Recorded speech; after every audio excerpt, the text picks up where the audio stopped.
The table looked perfect. 40-year-old china. Crystal glasses catching the light. A turkey so golden it looked like something out of a magazine. 32 people crowded around 2 long tables pushed together in the formal dining room, shoulder to shoulder, laughing, pouring wine, passing rolls. My name is Presley Hawthorne. And I was 29 years old, sitting at the far end of that table, watching my family perform happiness the way they always did, loudly, effortlessly, and without ever once looking at me directly. My stepmother, Delilah, sat beside my father at the head of the table. She wore cream. She always wore cream at family events. It made her look soft and unthreatening. She'd been doing that for 17 years, wearing the right colors, saying the right things, asking the right questions in just the right tone. My father, Grayson Hawthorne, sat at the head, distinguished, silver at the temples, the kind of man who commanded a room without raising his voice. He built Hawthorne Development from a 2-man operation into a company worth more than most people in this room would see in 3 lifetimes. Everyone respected him. Everyone wanted something from him. My younger sister, Sierra, sat beside Delilah. They matched. They always matched, not in clothing, but in something harder to name. The way they angled their bodies toward each other. The way they laughed at the same time. The way they'd spent 17 years becoming a unit, while I slowly became background noise. 3 of my father's board members were at the table that night. Hunter Sullivan, Beckett Monroe, Zane Callahan. They sat mid-table, ties loosened, talking numbers between bites. My father had invited them. He called it keeping the family circle warm.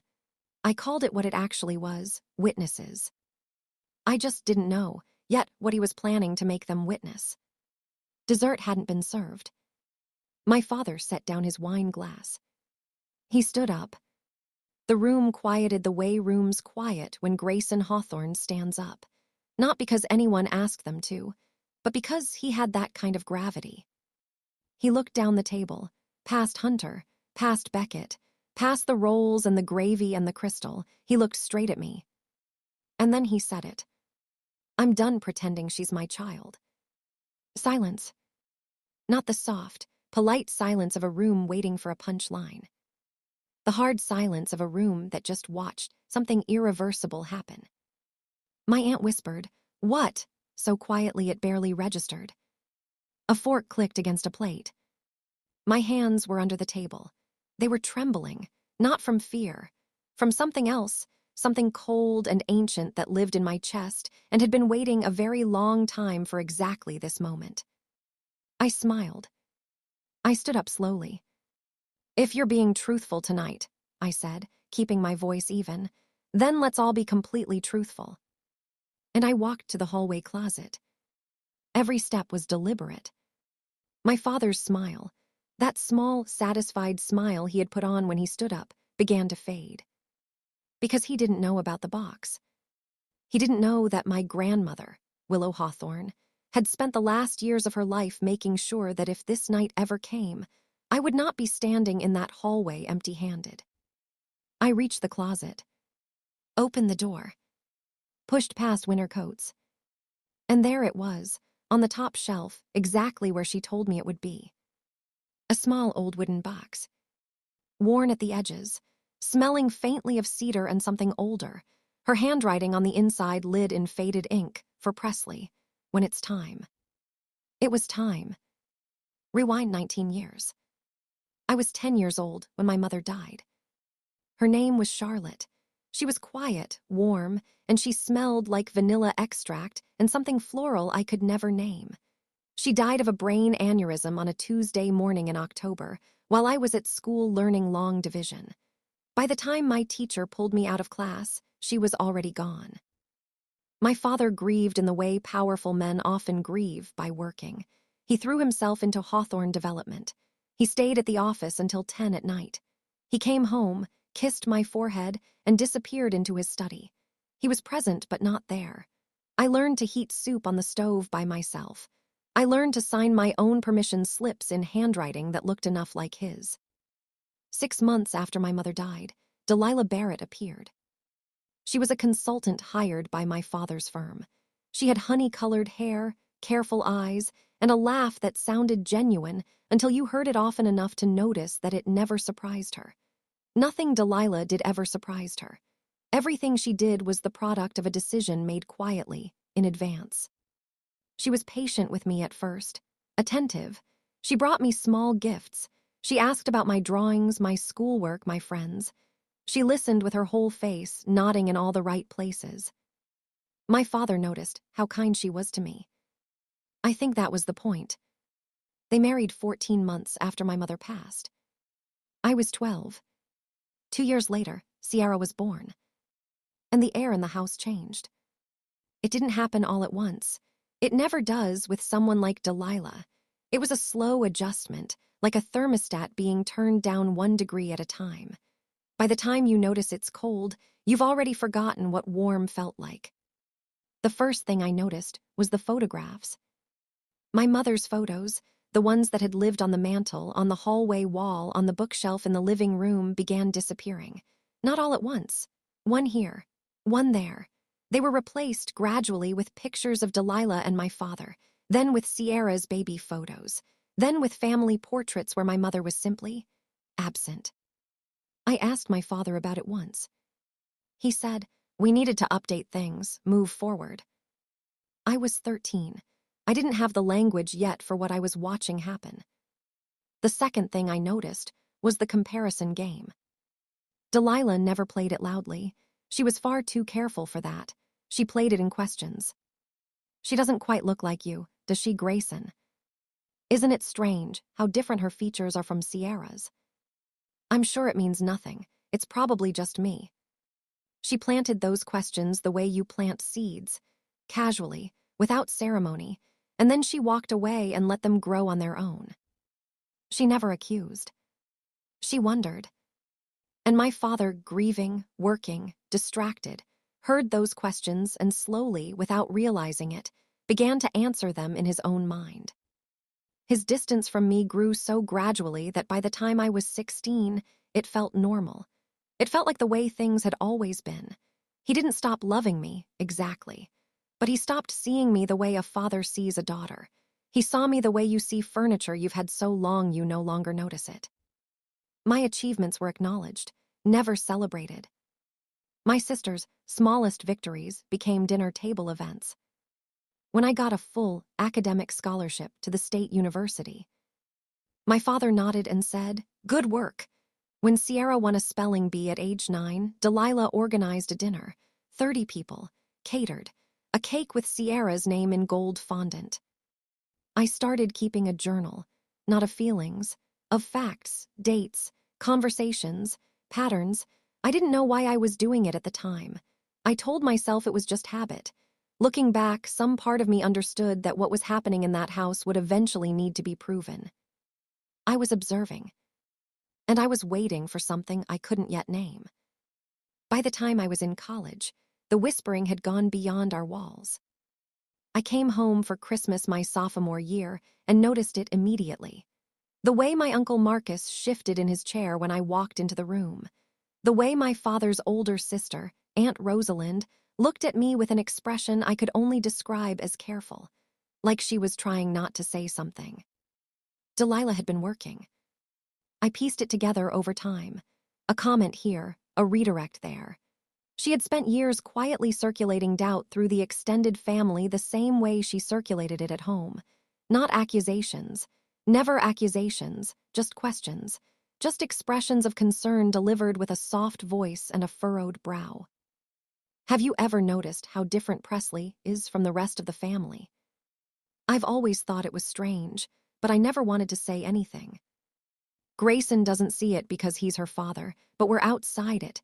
Don't you think there's something a little off? She was careful to say these things to people who would carry them without confronting them, to people who loved my father enough to protect him from information they thought he wasn't ready to hear, which meant they carried it in silence. And silence, to Delilah, was a victory.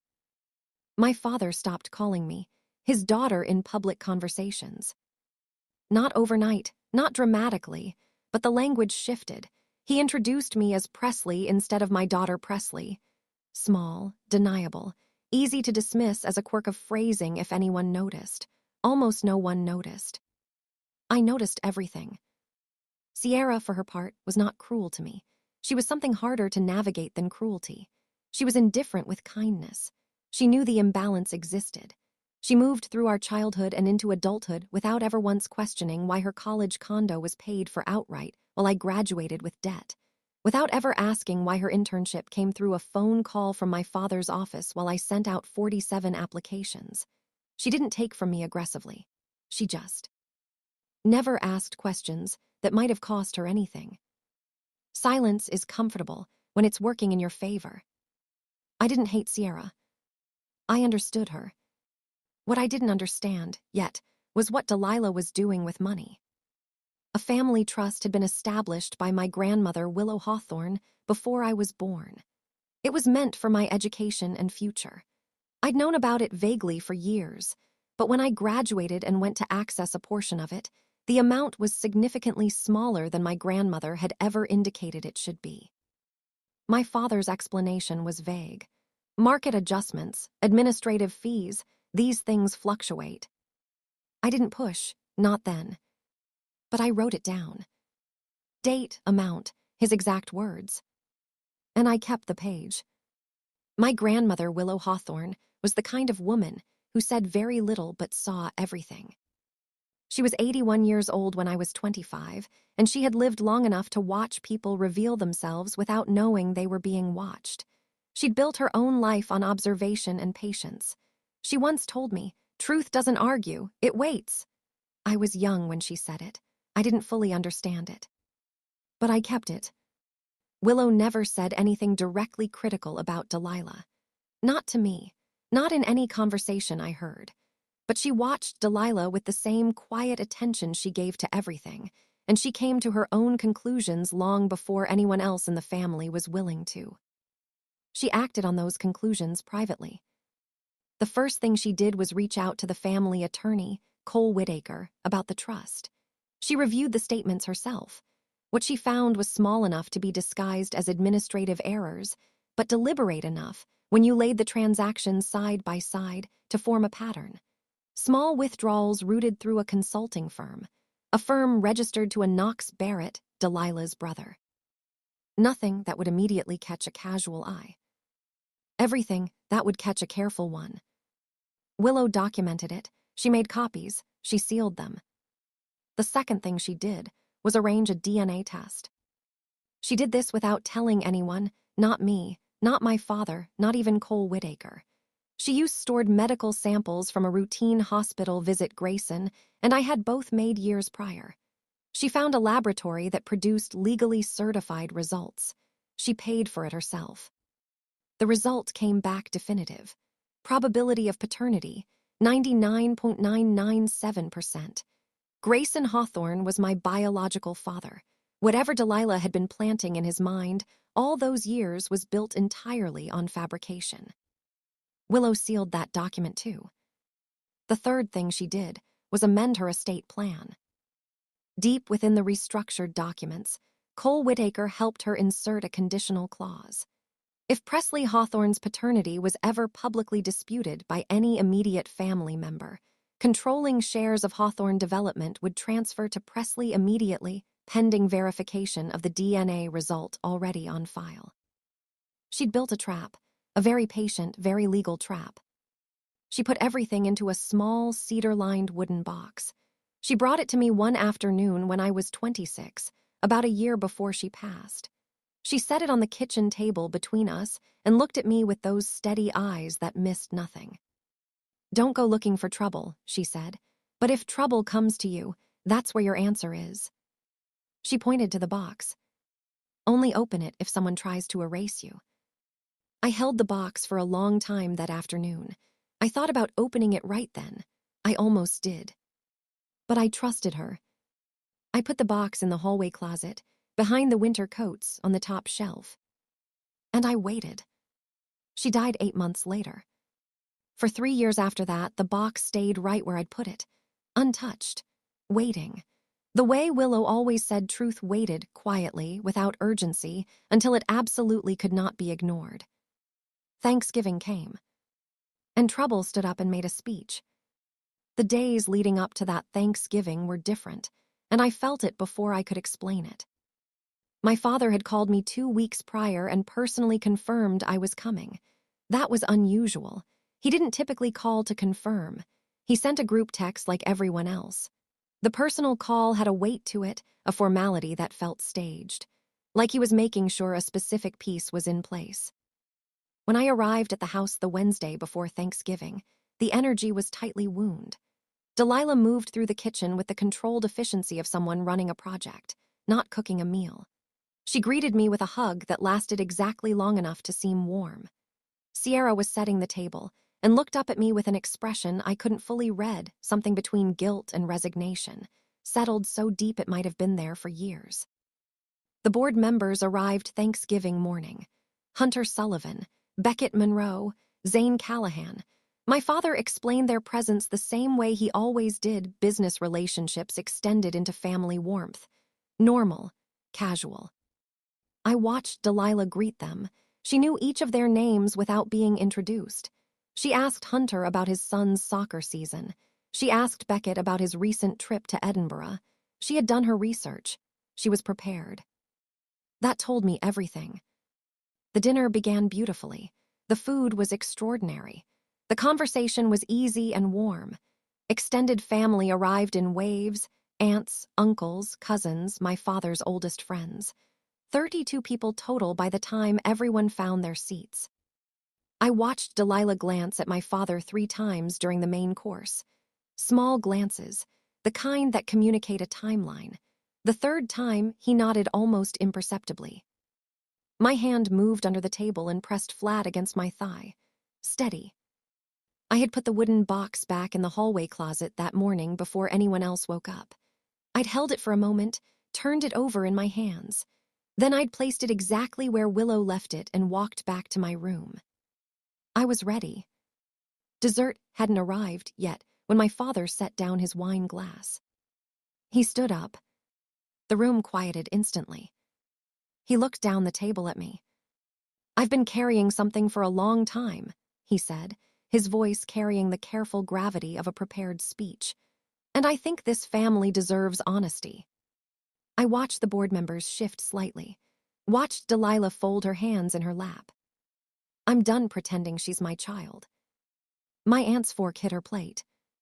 Someone said, "Grayson." He held up a hand. The room went back to silence. He thought this was the end. He had no idea it was the beginning. I smiled, slowly pushed back my chair. "If you're being truthful tonight," I said, "then let's all be completely truthful." I walked to the hallway closet. The closet door opened with a soft click that sounded enormous in the silence of that room. Winter coats, the smell of cedar. I reached past them, up to the top shelf, and my fingers found the worn corner of the box immediately, the way your hands always find something they've reached for before. I lifted it down, closed the closet door, turned around. 32 people were watching me walk back to the dining room, my father still standing at the head of the table, Delilah with her hands still folded, Sierra staring down at her plate. I set the box on the table in front of Hunter Sullivan, not in front of my father, not in front of anyone who would have a personal reason to delay what was about to happen. "Hunter," I said, "open it." He looked at my father. My father said nothing. So Hunter reached forward, lifted the lid, and looked at 3 sealed documents inside. "Take out the one on top. Read the highlighted section." He broke the seal carefully and unfolded a single page. His eyes moved over it once, then again. His expression went from neutral to controlled surprise. "Read it out loud," I said. He cleared his throat. "Probability of paternity, 99.997%. No one at that table made a sound. My father's face went through several expressions in rapid succession. Confusion, recognition, something close to collapse. Delilah's posture didn't change, but something behind her eyes shifted. The calculation was still running. She was already looking for the exit. "That is a legally certified paternity test," I said. arranged by Willow Hawthorne before she passed, using existing medical samples. It has been in that box in this house for 3 years. I turned to Hunter. Take out the second document. He opened it. 2 full pages of bank statements, flagged in yellow. Column after column of figures, dates, account numbers, and at the bottom of each transaction, a payee name. Knox Barrett Consulting, LLC. Cole Whitaker was sitting 3 seats down. He leaned forward. He recognized the letterhead immediately. His face changed. I sent correspondence about this, he said, to no one in particular. Multiple times, 2 years ago, I sent formal letters about irregularities in the trust withdrawals. Every head at the table turned toward him. Those letters were never responded to, Cole continued. He looked at my father. Grayson, I assumed you decided not to pursue it. He never received them, I said. The room let that sit for a moment. The third document, I continued. Hunter took it out. This one was heavier, multiple pages, legally formatted, with notary stamps at the bottom and Willow Hawthorne's signature across 3 separate pages in blue ink. That is a conditional clause from my grandmother's estate plan, I said. It was drafted and witnessed 4 years ago. The clause states that if my paternity is publicly disputed by any immediate family member, controlling interest in a portion of Hawthorne Development transfers to me immediately, contingent on the verified DNA result already attached to this filing. Beckett Monroe put down his glass. Zane Callahan sat very still. My father sank into his chair. Not dramatically, not the way people fall in movies. He simply lost the structural support of certainty and folded quietly back into his seat, like air leaving a room. Delilah opened her mouth. I stopped her. You tried to erase me, I said, so I archived everything instead. Quiet. Not the quiet of a room, waiting for something to happen. The quiet of a room where something already had. The next 20 minutes were the quietest and most chaotic I have ever lived through simultaneously. Guests who had no involvement began whispering to each other. Chairs shifted. Someone asked to be excused and didn't come back. The extended family recalibrated in real time. I could see it happening on their faces, the slow reclassification of what they thought they knew, the reordering of 17 years of second-hand information. My father did not speak for a long time. He sat with both hands on the table, looking at nothing. Delilah, after a long pause, attempted to reframe the situation. She turned toward my father with a composed expression and began speaking in that soft, reasonable tone she had perfected over decades of use. Grayson, I think this needs context. There's no context, Cole Whitaker said. He was looking at the bank statements. The transfers are documented. The consulting firm is registered to Knox Barrett. This is straightforward. It is a strange thing to watch a person's constructed reality dissolve in front of a room full of people. Delilah had built something intricate and invisible over 17 years, and in the span of 20 minutes, the framework was exposed. Not loudly, not with accusations or raised voices, just with paper, just with dated documents and verified signatures. That was what she had never planned for. She had planned for emotion. She had planned for confrontation. She had counted on the kind of scene where truth gets lost inside the noise of feeling, where a daughter's tears are mistaken for hysteria, where righteous anger is dismissed as instability. She had no plan for calm. Sierra had not said a single word since my father made his announcement. She sat with her hands in her lap and her eyes on the table, and she stayed that way through all of it, the documents, the silence, Cole's confirmation, the whispers spreading through the room. I watched her once, briefly, and the expression on her face was not cruelty or defiance. It was something I recognized as the particular discomfort of someone who has been comfortable with an injustice for so long that witnessing its correction feels personal. She hadn't done this, but she hadn't stopped it either. And the difference between those two things, I had long since decided, mattered. Hunter Sullivan spoke to Beckett quietly for a moment. Then Beckett leaned across and said something to Zane. The board members were doing the thing board members do when a situation has legal implications. They were already thinking about the morning. My father looked up from the table. He looked at me. There was something in his face that I had not seen there in a very long time. Not pride. Not guilt. Not yet. Something more fundamental than both of those. The disorientation of a person who realizes they have been seeing a story clearly for years, and every image in that story was constructed by someone else. He looked at Delilah. She looked back at him. And in that exchange, years of architecture finally cracked. I picked up the wooden box and held it in both hands. It was lighter than it had been that morning. It is a strange thing, the physical feeling of truth once it has been released into a room. Like the box itself understood that its purpose was complete. I walked to the far end of the table, pulled out my chair, and sat back down. Not at the far end, where I had been placed. At the head. No one moved to stop me. The guests left in stages over the next hour and a half. They said their goodbyes carefully, with the restrained warmth of people who aren't sure yet which version of events they'll be asked to confirm later. Hunter Sullivan paused at the door and looked back at me with an expression that was closer to respect than anything else. He didn't say anything. He didn't need to. Delilah left the table without a word and did not come back downstairs. Sierra found her coat. Before she put it on, she stopped in the hallway and looked at me. She opened her mouth once, closed it, then said only, "I didn't know about the money." I believed her on that specific point. "I know," I said. She put on her coat and left. The kitchen was quiet by 10 o'clock. The caterers had cleared the main tables and gone. The house had that particular stillness that follows a large gathering, the echo of noise, the displaced warmth of too many people now gone. I was sitting at the kitchen island when my father came in.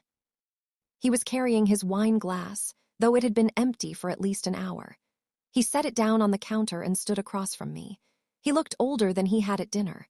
Not the deliberate aging of a man performing gravity, but the real kind, the kind that comes when the scaffolding falls away. "Presley," he said. I waited. "I owe you," he stopped.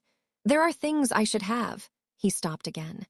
Grayson Hawthorne was a man who always knew what to say in difficult rooms. He was not finding words now. "You don't have to do this tonight," I said. "I want to explain." "I know what happened," I said. "You don't need to explain the timeline to me. I lived it." He was quiet for a moment. "I should have trusted what I knew," he said finally, "instead of what I was told." "Yes," I said, "you should have." There was no comfort I could offer him that wouldn't have cost me something I wasn't willing to give. That isn't cruelty. That's just the honest accounting of what 17 years of slow erasure does. It removes the instinct to soften the landing for the people who watched it happen. I stood up from the island. "I didn't prepare that box to hurt you," I said. "I prepared it because you were willing to hurt me publicly, in front of 32 people, including your board members." He absorbed that. "I know," he said. "The estate clause is legal and it's already in motion," I told him. "Cole is handling the paperwork. It isn't punitive. It's what your mother decided you would need a reminder of if you ever forgot who I was to this family." He looked at the empty wine glass. "She always saw further than the rest of us," he said quietly. "She did," I agreed. I picked up my keys from the counter. "I'm not leaving angry," I said. "I want you to know that. What happened tonight was not an ambush, it was a consequence." He nodded. I walked to the front door. Behind me, I heard him say my name once more, just my name, nothing else. The way he used to say it when I was small, before things had shifted, before 17 years of quiet architecture had turned me into someone he barely recognized. I paused with my hand on the doorframe. I didn't turn around. But I let myself feel it for a moment, that single syllable, my name in my father's voice, without distance in it. Then I stepped outside. The night air was cold and clean and absolutely still. I walked to my car, placed the wooden box on the passenger seat beside me, and sat for a moment before starting the engine. Willow Hawthorne had known something that very few people learn before it's too late. She had known that the most powerful thing you can do in the face of deliberate erasure is not to fight it loudly, not to beg to be seen, not to argue your worth in rooms where the jury has already been prepared against you. The most powerful thing you can do is document the truth. Quietly, completely, and then wait for the moment when it cannot be ignored. I was 29 years old. I had just become the controlling shareholder of Hawthorne Development. I had not raised my voice once. I started the car and drove home. The box sat beside me in the passenger seat the entire way, lighter now, empty of everything except cedar smell and the faint lingering ink of my grandmother's handwriting. For Presley, when it's time, it had been time, and I had been ready. Truth doesn't argue, it waits until it can't be ignored anymore. Willow Hawthorne,